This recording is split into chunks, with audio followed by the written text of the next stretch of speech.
Hi, I'm Malley from Hallowell Clay Works, and I was asked to do a video for introductory throwing.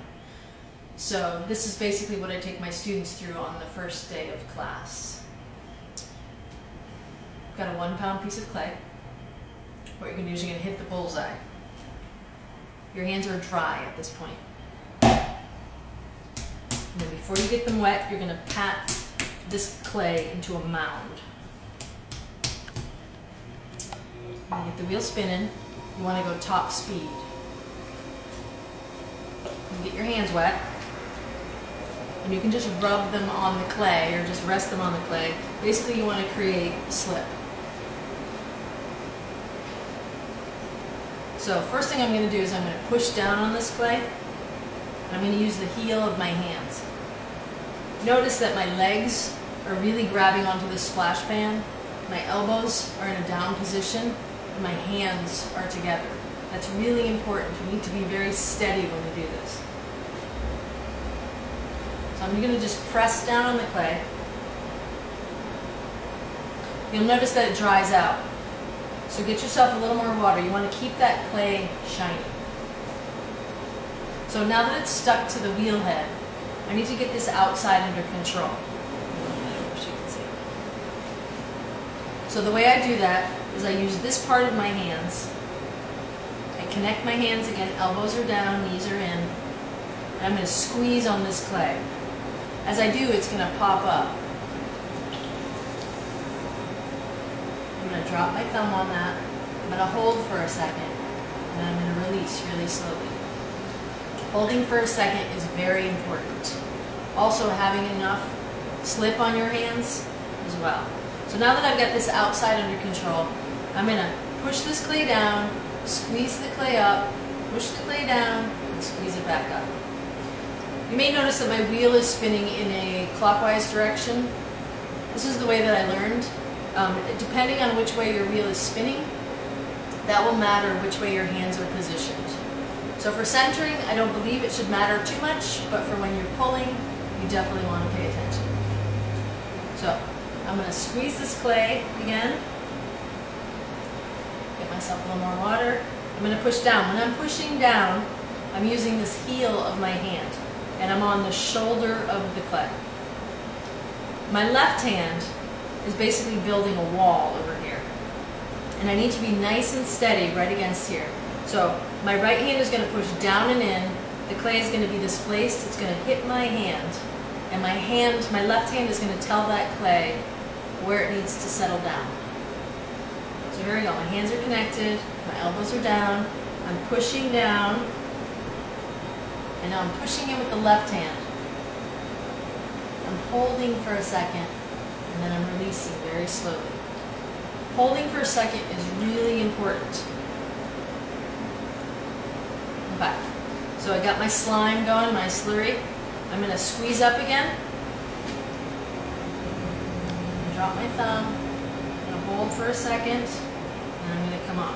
Notice that my hands stay down low. You don't necessarily need, with this size clay, you don't need to bring your hands up on that clay. Alright, so I'm going to bring it down, and I should be centered. It may take you a little more practice. Just keep going up and down until you get centered. If you're having trouble centering, take a look at your body. See what your elbows are doing. A lot of people have their elbows up, or their hands aren't connected, or their legs are out here wiggling around. So pushing down, holding for a second, coming off really easy. So I'm shooting for basically like a tuna fish can shape. I want to be very aware of what's going on with the base of my clay. My objective is to just throw a cylinder. I'm going to flatten this down, hold for a second, and then come off real easy. Every time you touch that clay, the wheel should be spinning. You should be holding for a second and releasing. Alright. So I need to go in. I'm going to make a hole in this clay. So I need to kind of eyeball and see where it is. A lot of times I'll just pick the spot, maybe I'll put a little dent in there at first, when you push your hands in there, it's going to dry out quite a bit. So you may want to dribble a little water in that little dent. So when I go in, I use my left thumb. My right thumb is going to hold that in place. And I'm pushing pretty hard together because I don't want my thumb to wiggle around while I'm in there. So here I go. The hands are just really just resting on the clay. So I'm going to push down, slow and steady.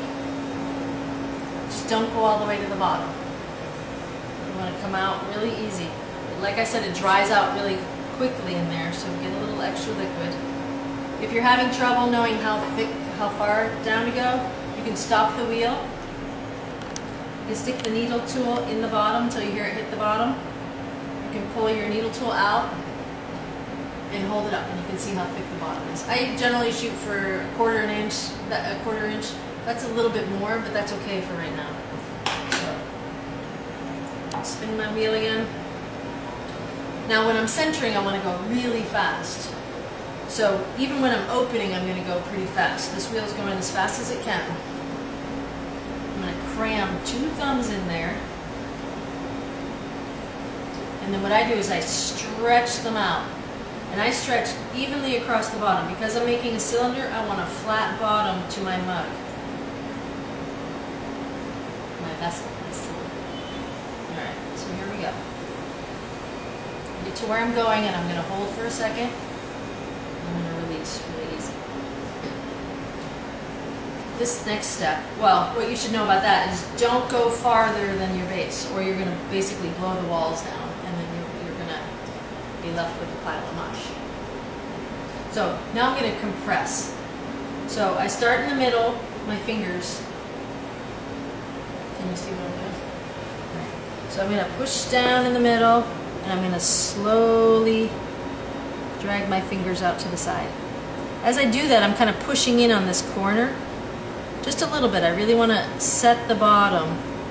And this, if I left myself a little extra clay, then I can compress a little bit more. This is really great so that you don't get any kind of cracking. And because of my wheel direction, my hands are over here at like 7 o'clock. So I take my time with this compression, because once you start pulling the walls up, it's harder to get in there and clean up anything. So that looks pretty good to me. Alright. So now I'm going to slow the wheel down to about half the speed. Alright. I need to get a nice layer of slip on the outside of my pot. And again, because of this wheel direction, I want my fingers pointing this way so that the clay comes through what I call the gate. If I'm over here and the wheel is going the other direction, I'm going to pinch in and I'm going to jam. So if you're jamming your fingers in your clay, then that could be one reason why that's happening. So I'm going to squeeze on this wall. You can see how this is thick. And as I squeeze on this wall, basically I'm thinning that clay out. So you'll watch it kind of grow, and I have to kind of bring it up with me. So I slowly move my hands up. You only want to move in the upward direction. Don't go up and down, and you really have to be steady for this. So I always connect my hands. I always have my elbows down. And I keep track and make sure my body is not wiggling all over the place. So clay likes good boundaries. So I'm going to squeeze on the clay, and notice that I'm directly across from each other, because that's how I squeeze on the clay. If my fingers are, if I got one finger here and one finger there, the clay is going to have to snake through that, and that's not very good. So what I did basically is I just thinned that wall out quite a bit. So now that's what the rest of pulling this clay up is going to look like. I'm just going to fix, I got a lot of goo in the bottom there, so I'm going to get that out of there. You don't really want water resting in the bottom of your pot, because that's just going to saturate and then it can cause cracking. So I'm going to use a sponge on the inside. So since I'm doing a cylinder, most of my pressure is coming from the left hand.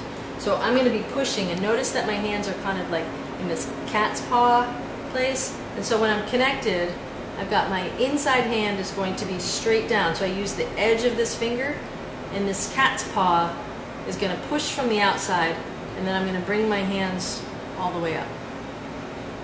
So am I going to do that with a sponge in my hand? Well, you'll see how I do that. Okay. I'm hanging onto it like that. So squeezing, I'm going to slow my wheel down a little bit, squeezing at the bottom and slowly moving up. Now you have to come all the way up to the rim and hold on that rim for just a second and then release. You want to be careful, you don't want it to get too thin. It's already thinner than I like to get. Get rid of that sponge. So notice that I changed my position slightly because it's getting a little taller. So I'm going to squeeze the bottom and I keep moving. I keep moving pretty much with the rotation of the wheel. Hang on the top and then I relax really easy. Sometimes if you jump off the pot, like say I'm making a pull and I jump off that pot really quick, you can get a little wiggle. So I liken it to like the last guy in a conga line.